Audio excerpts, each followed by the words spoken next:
As you know from my previous videos, it's very common for me to collaborate with Effects Bakery, an effects pedals manufacturer, to present you new equipments. It's a brand that I really like, and it's a genuine pleasure to work with them. If I'm showing you their pedals, it's supposedly because I really like their products. But now it turns out that I have many pedals from them, so I thought, why not show you a budget pedalboard setup? Because in fact, Effects Bakery's effect pedals are quite affordable and very diverse. From the input all the way to the output, there is a compressor, a fuzz, an overdrive, a distortion, a booster, an equalizer, a chorus, a delay, and a reverb pedal. So I'll play with my Fender Telecaster, which you've already seen in my previous videos, entirely customized by me. Here is my clean tone. Let's start with the compressor. The main role of a compressor is to reduce the dynamic range, so the difference between loud sounds and quiet sounds. The more you compress your signal, the more everything gets leveled out. The attack, the softer notes, the note tails, everything becomes more present at the same output volume. What's really interesting about the compressor, especially in modern guitar playing, is how it lets you combine different techniques. It's mainly thanks to compression that you can mix things like strummed chords and tapping and still have both clearly audible. If you compress your signal enough, it becomes totally possible to stack multiple techniques at the same time.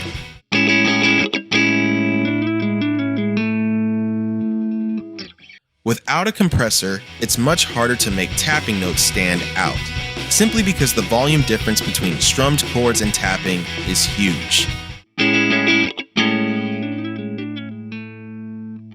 You can also use a compressor to shape your tone. It can make your sound brighter or more rounded, depending on how you set it.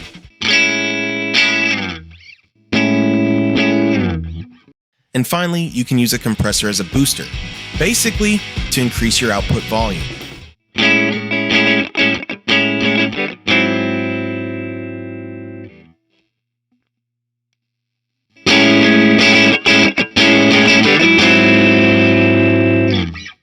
This is extremely useful for solos, or to push the input gain of an overdrive pedal, which we're going to demonstrate right after. Now let's talk about fuzz. Fuzz pedals are extremely sensitive to the input signal, especially the guitar's volume and impedance. That's why they're usually placed at the very beginning of the signal chain, so they interact directly with your guitar.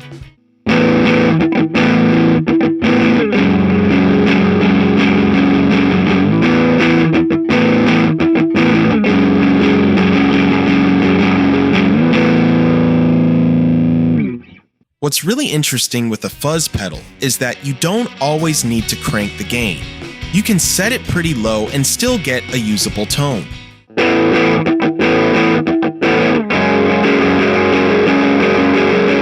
Then, instead of increasing the gain on the fuzz itself, you can use a compressor placed before it to push the signal harder into the fuzz. That will naturally increase the saturation and make the sound more aggressive.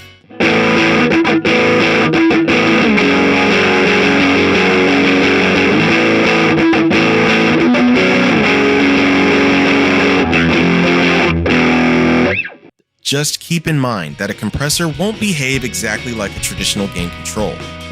It boosts and evens out the signal, which changes how the fuzz reacts, rather than simply adding distortion. And this same approach works with an overdrive pedal as well. Now let's talk about overdrive. Overdrive is most commonly used for light to medium gain distortion.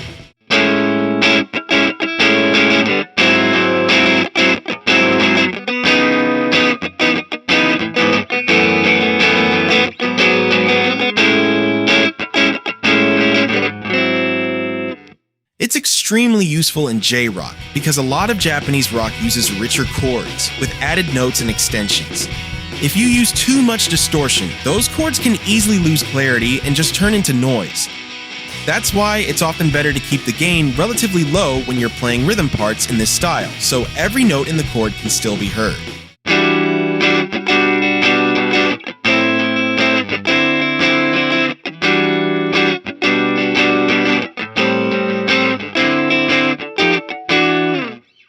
Another really useful trick is to combine an overdrive with a compressor.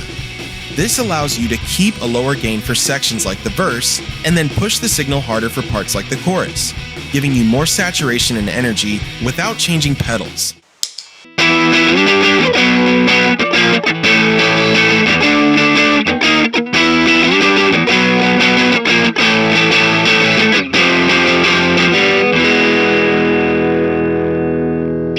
Now let's talk about distortion. Distortion is basically a more powerful version of overdrive, meaning it has a lot more gain available. Personally, the Kamome distortion is one of my favorite pedals. I use it all the time in my own music projects and also in my videos.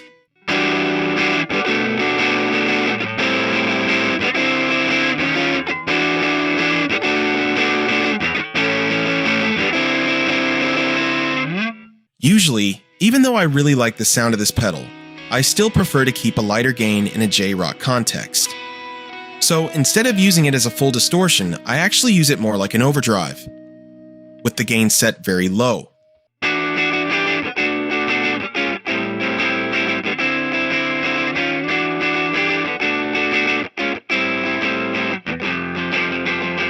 As you can hear, this pedal doesn't have a huge output level. So what I usually do is turn the output volume all the way up. And then, this is more of a personal preference, I also push the tone all the way up to get a brighter and clearer sound.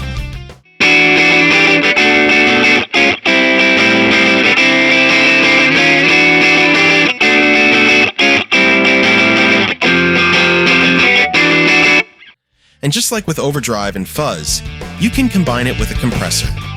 This way, you can switch from a light gain to a much heavier distortion without touching your settings, just by pushing more signal into the pedal.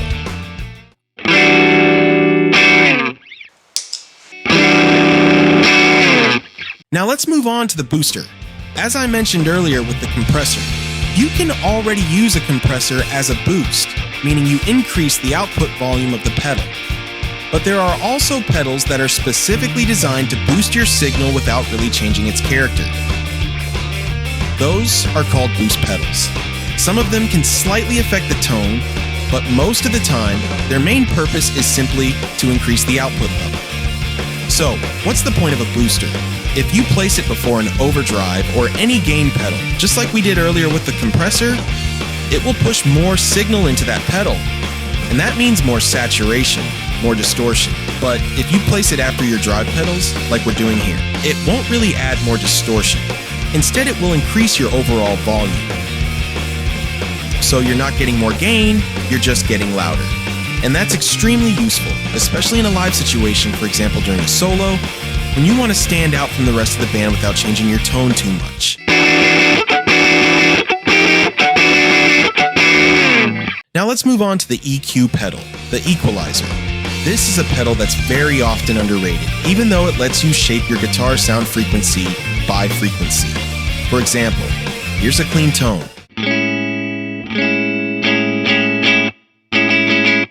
Now, let's boost the frequencies around 100 Hz.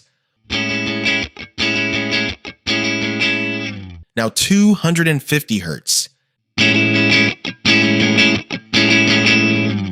400 Hz. 2000 Hz. And finally, 10,000 Hz. What's really interesting about this pedal is that it can actually behave like a drive pedal. Here's my clean tone again. But if I boost certain frequencies a lot, I can create a kind of custom overdrive.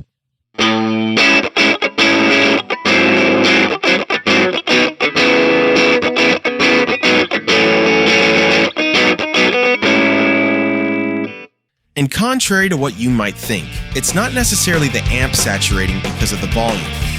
The EQ pedal itself can clip the signal, depending on how much level and boost you apply. Beyond using it like a drive, you can also integrate it into your main setup to fine-tune your tone before the amp or before other effects.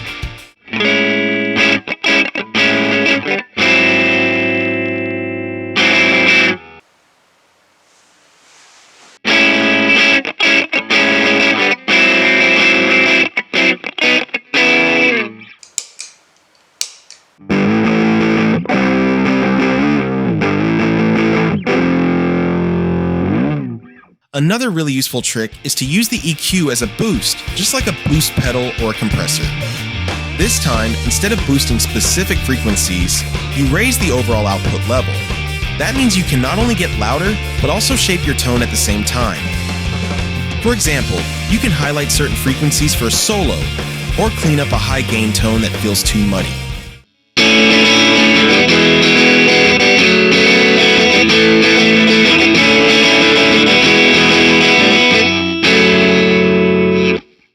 In this case, the boost is so strong that I can't really show the difference properly, because it immediately starts clipping my audio interface.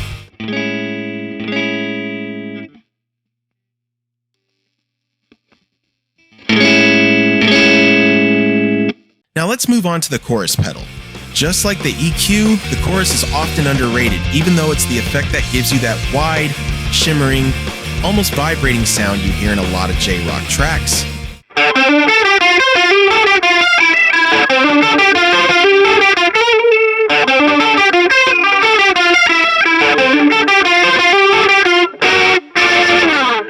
What the chorus does is duplicate your signal, slightly detune it, and modulate it over time. That's what creates that sense of movement and width, almost like multiple guitars playing at the same time.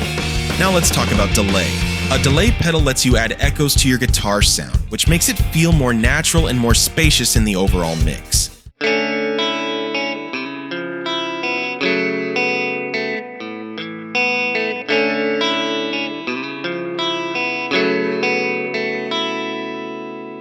You can also use it in a more creative way, not just to recreate a natural ambience, but to build rhythmic patterns or more atmospheric textures.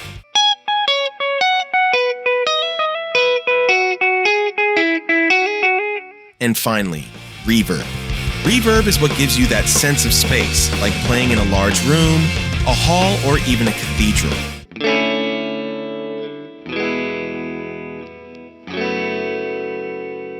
You can use it very subtly, just to add a bit of depth, kind of like a delay.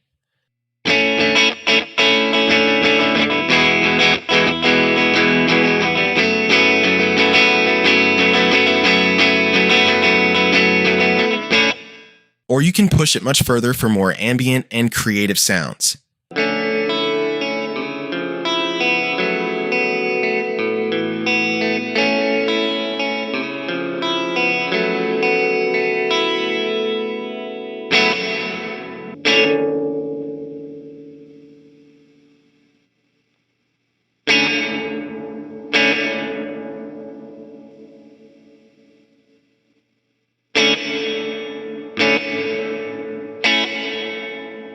Now that we've gone through all these pedals, let's hear them all together.